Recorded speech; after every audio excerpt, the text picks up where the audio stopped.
So hello friends, welcome to HP Study Hub. I hope you all are doing well. Today is 28th November. तो चलिए देखते हैं 28 नवंबर के current affair और static GK के top 10 important question जो आपके आने वाले एग्जाम के लिए बहुत ही ज़्यादा इंपॉर्टेंट हैं।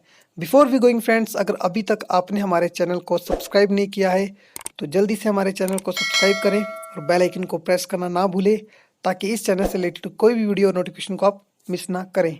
तो चलिए फ्रेंड्स शुरू करते हैं 28 नवंबर के इंपॉर्टेंट टॉप 10 क्वेश्चन। तो क्वेश्चन नंबर 1, सर्वश्रेष्ठ अभिनेता के तौर पर इंटरनेशनल एमी अवार्ड 2020 किस अभिनेता ने जीता है?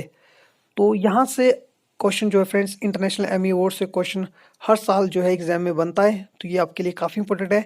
आपके option A Billy Barrett, option B Guido Caprino, option C Arjun Mathur या फिर ऑप्शन डी राफेल लोंगम। तो इस क्वेश्चन का जो राइट आंसर होगा क्वेश्चन नंबर 1 का, तो सर्वश्रेष्ठ अभिनेता के तौर पर इंटरनेशनल एमी अवार्ड 2020 से इस बार अभिनेता जो सम्मानित किए गए हैं वो है आपके ऑप्शन ए बिली बैरेट। ठीक है, बिली बैरेट आप नाम याद रखें। तो बिली बैरेट ने रिस्पॉन्सिबल चाइल्ड में अपनी भूमिका के लिए 48वें अंतर्राष्ट्रीय एमी पुरस्कार में सर्वश्रेष्ठ अभिनेता का पुरस्कार जीत लिया है। भारतीय अभिनेता अर्जुन माथुर को प्राइम वीडियो के ओरिजिनल मेड इन हेवन में उनके प्रदर्शन के लिए इस श्रेणी में नामित किया गया था। लेकिन फ्रेंड्स ये जो अवार्ड है वो मिला है बिली बैरेट को। आपने याद रखना है, भारतीय अभिनेता है अर्जुन माथुर, उनको भी जो है इस अवार्ड के लिए नॉमिनेट किया गया था, लेकिन ये अवार्ड जो है वो मिला है बिली बैरेट को। तो बिली बैरेट की आयु इस समय मात्र 13 वर्ष की है और वो एक इंग्लिश एक्टर हैं। उन्होंने टेलीविजन में अपना एक्टिंग करियर जो था वो शुरू किया था और वर्ष 2016 में उनकी पहली फिल्म आई थी टू ड्रीम। ठीक है, तो इन्हें जो आपका 13 वर्ष के इस लड़के को मिला है इस बार का Emmy international award Billy Barrett को। इंपॉर्टेंट क्वेश्चन है फ्रेंड्स, याद रखिए Billy Barrett. The next question, question number 2, again important question. एक गंभीर चक्रवाती तूफान जिसका नाम है आपका निवार, जो 25 नवंबर को किस राज्य और केंद्र शासित प्रदेशों के तटों पर अपना कहर बरपा सकता है या बरपा है? और फ्रेंड्स इसका प्रेजेंट में भी आप न्यूज़ों में देखते होंगे, ये अभी तक जो है इसका जो इफेक्ट है, आज भी मैं सुबह देख रहा था न्यूज़ में, इससे इफेक्टेड जो स्टेट्स हैं, ठीक है, गिवन जो स्टेट आपको ऑप्शन में दी होगी उसमें जो इसमें काफ़ी लोग इसने जो है तबाही मचाई है। तो आपके ऑप्शन ए केरल और लक्षद्वीप, ऑप्शन बी पश्चिम बंगाल, अंडमान और निकोबार द्वीप्स में, ऑप्शन सी तमिलनाडु और पुडुचेरी या ऑप्शन डी पुडुचेरी और उड़ीसा। तो इस क्वेश्चन का जो राइट आंसर होगा फ्रेंड्स वो होगा आपका ऑप्शन सी तमिलनाडु और पुडुचेरी में जो चक्रवाती तूफान है निवार, इसने काफ़ी तबाही मचाई है। और जो इंडियन मॉनेटरी डिपार्टमेंट है, मेट्रोलॉजी डिपार्टमेंट, उसने आगे के दिनों के लिए भी दोनों स्टेटों को अलर्ट जारी किया है। तो चक्रवात निवार आज देर शाम को कराईकल और मल्लापुरम के बीच स्थित तमिलनाडु पुडुचेरी तटों को पार कर सकता है। तमिलनाडु राज्य और केंद्र शासित प्रदेश पुडुचेरी के कई हिस्सों में भारी बारिश की उम्मीद है। तो राष्ट्रीय आपदा प्रतिक्रिया यानी कि NDRF यानी कि नेशनल डिजास्टर रिलीफ फंड बल ने अपनी सावधानी बरतने के बारे में जरूरी निर्देश जो जारी कर दिए हैं, जबकि इसके कई कर्मी तटीय क्षेत्रों में सावधानीपूर्वक निगरानी कर रहे हैं। तो बंगाल की खाड़ी में गहरे निम्न दबाव ने बंगाल की खाड़ी के दक्षिण पश्चिम में एक चक्रवाती तूफान निवार को तेज कर दिया है। इसी चक्रवात के लिए भारत मौसम विज्ञान यानी कि इंडियन मेट्रोलॉजिकल डिपार्टमेंट द्वारा अलर्ट जारी किया गया था। तो फ्रेंड्स हम मैप के रूप में समझते हैं, ठीक है। तो ये रहा फ्रेंड्स हमारा प्यारा भारत, तो हमको जाना है सदर्न साइड, तो ये रहा हमारा आपका तमिलनाडु। ठीक है, तो तमिलनाडु के पास देखेंगे आप फ्रेंड्स, ये तमिलनाडु है। ठीक है, तो ये जो है फ्रेंड्स पुडुचेरी आपका यहाँ पे, तो कराईकल इस वाले रीजन से जो है आपका ये जो साइक्लोन आपका ओरिजिनेट हुआ है और यहाँ पे ये हिट करेगा इस वाले रीजन को। ठीक है फ्रेंड्स, तो यहाँ पे बात करें फ्रेंड्स पुडुचेरी की, तो पुडुचेरी एकमात्र हमारी यूनियन टेरिटरी है जो आपकी 3 स्टेट में फैली हुई है। तो पुडुचेरी की एक कैपिटल आपको दिखेगी केरल में, जिसका नाम आपका माहे। 2 आपको इसकी डिस्ट्रिक्ट मिलेंगी तमिलनाडु में, एक आपकी यहाँ पे पुडुचेरी खुद और दूसरी आपकी कराईकल, और तीसरी जो इसकी आपको मिलेगी देखने को डिस्ट्रिक्ट वो दिखेगी आपको आंध्र प्रदेश में, यानी कि यहाँ पे यानम में। ठीक है, तो जो तमिलनाडु जो आपकी पुडुचेरी जो आपकी यूनियन टेरिटरी वो आपकी फैली हुई है 3 स्टेट में, कौन कौन सी? आंध्र प्रदेश में, केरला में और तमिलनाडु में। तो रिसेंटली इस वाले रीजन को यहाँ पर जो है ये साइक्लोन निवार जो हिट कर रहा है। नेक्स्ट क्वेश्चन बात करें, question number 3, again important question. निम्नलिखित में से किस भारतीय खिलाड़ी को ICC player of the decade award के लिए नामित किया गया है? तो अपने 10 साल के लिए सर्वश्रेष्ठ प्रदर्शन के लिए किस खिलाड़ी को नॉमिनेट किया है ICC ने? तो आपके ऑप्शन है विराट कोहली, रोहित शर्मा, MS धोनी या फिर युवराज सिंह। तो इसका राइट आंसर होगा विराट कोहली। तो इंटरनेशनल क्रिकेट काउंसिल ने इस मंगलवार को भारत के कप्तान विराट कोहली और स्पिनर रविचंद्र अश्विन को अंतर्राष्ट्रीय क्रिकेट में उनके शानदार प्रदर्शन के आधार पर ICC player of the decade award के लिए नॉमिनेट किया है। और ये अवार्ड पिछले 10 वर्ष अर्थात बात करूँ तो 2010 से 19 के लिए प्रदान किया जाएगा। और भारतीय कप्तान विराट कोहली के कुछ सभी 5 पुरुष वर्गों में नामित किया गया है। तो ICC द्वारा इस प्रतिष्ठित पुरस्कार के लिए कुल 7 खिलाड़ियों को नॉमिनेट किए गए और इसमें विराट कोहली का भी नाम शामिल है। ठीक है, इंपॉर्टेंट यहाँ से क्वेश्चन बनेगा आपके, जब ये अवार्ड दिया जाएगा तो किसे मिलता है वो देखना काफ़ी दिलचस्प रहेगा। लेकिन अभी के लिए आप याद रखिए विराट कोहली का भी इसमें नाम है और रविचंद्र अश्विन का भी। नेक्स्ट क्वेश्चन, क्वेश्चन नंबर 4, किस श्रृंखला ने 48वें इंटरनेशनल एमीज में सर्वश्रेष्ठ ड्रामा सीरीज का पुरस्कार जीता है? अगेन इंपॉर्टेंट क्वेश्चन, आपके ऑप्शन है मेड इन हेवन, असुर, फॉर मोर शॉर्टेज प्लीज या डेली क्राइम। आपका सर्वश्रेष्ठ ड्रामा है, ठीक है, जिसने अभी हाल ही में इंटरनेशनल एमी अवार्ड जो है जीता है। तो इसका राइट आंसर ऑप्शन डी। तो भारतीय वेब श्रृंखला डेली क्राइम ने 48वें इंटरनेशनल एमीज में बेस्ट ड्रामा सीरीज का पुरस्कार जीता है।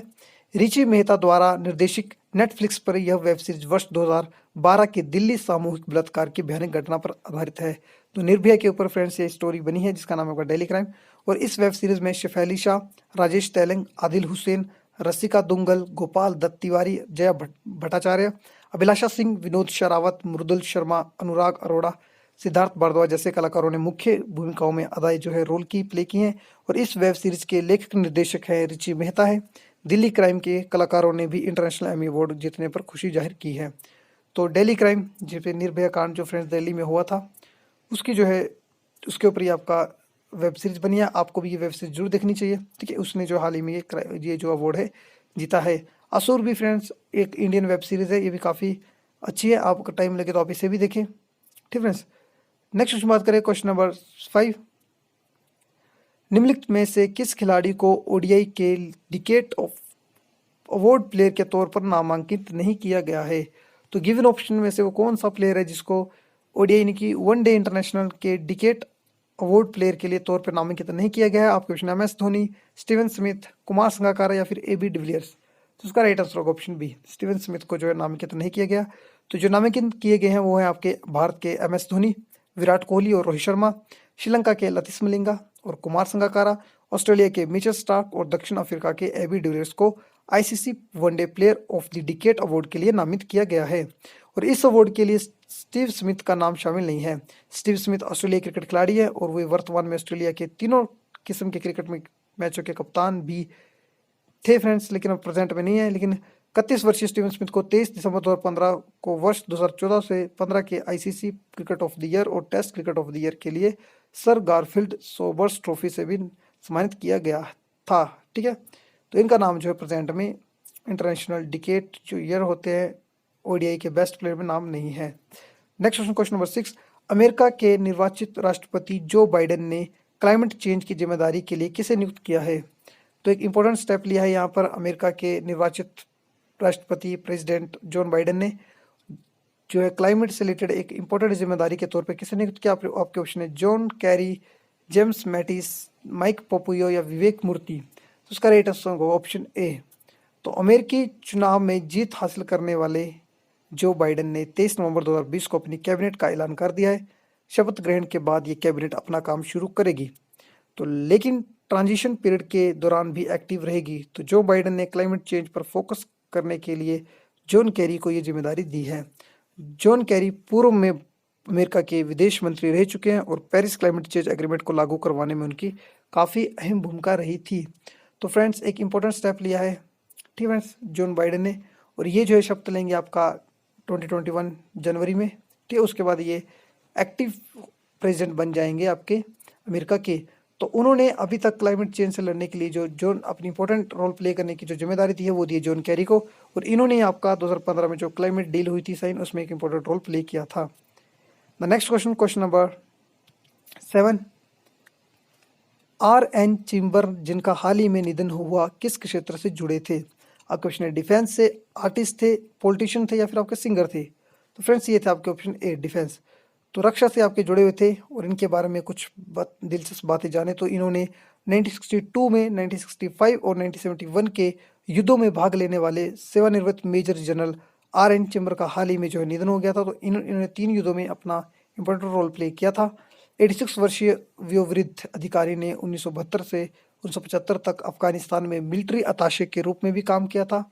उन्होंने 8 जाट रेजिमेंट की कमान भी संभाली और उनकी विशिष्ट सेवा के लिए उन्हें विशिष्ट सेवा पदक से भी सम्मानित किया गया था और जिनका हाल ही में आपका क्या हुआ, निधन हो गया है।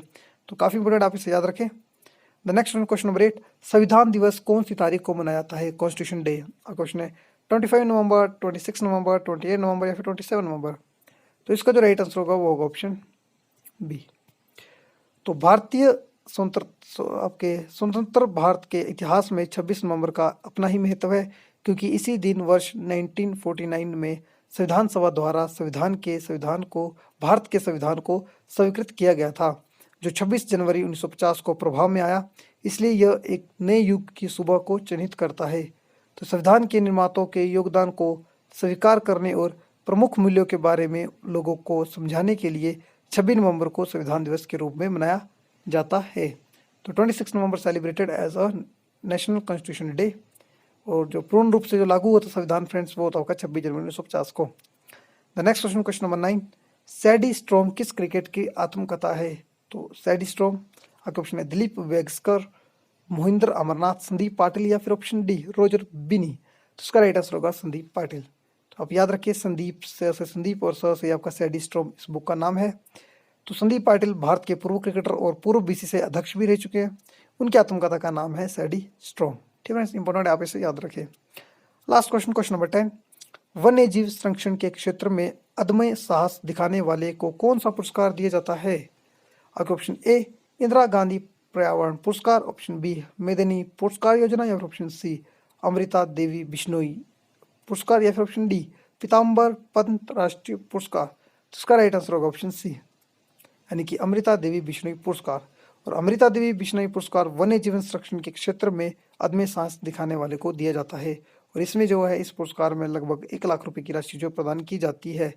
तो एनवायरनमेंट से रिलेटेड प्रोटेक्शन के लिए अगर कोई व्यक्ति इसमें कार्य करता है या साहस दिखाता है तो उसके लिए ये अमृता देवी बिश्नोई पुरस्कार दिया जाता है हर साल गवर्नमेंट द्वारा। तो फ्रेंड्स, आज के इस लेक्चर में हमने देखे 28 नवंबर के मोस्ट इंपॉर्टेंट क्वेश्चन, ठीक है, जो आपके किसी भी एग्जाम में इंपॉर्टेंट रोल प्ले कर सकते हैं, चाहे आपका रेलवे एग्जाम हो, UPSC हो, ऑल स्टेट PCS हो या फिर आपका बैंकिंग सेक्टर से एग्जाम क्यों ना हो। ठीक फ्रेंड्स, तो फ्रेंड्स अगर आपको इस लेक्चर की PDF चाहिए होगी तो आप हमारे Telegram channel HP study hub को ज्वाइन कर सकते हैं। ठीक फ्रेंड्स, तब तक मिलते हैं नेक्स्ट लेक्चर में। अपना ख्याल रखें, सेफ रहें, धन्यवाद।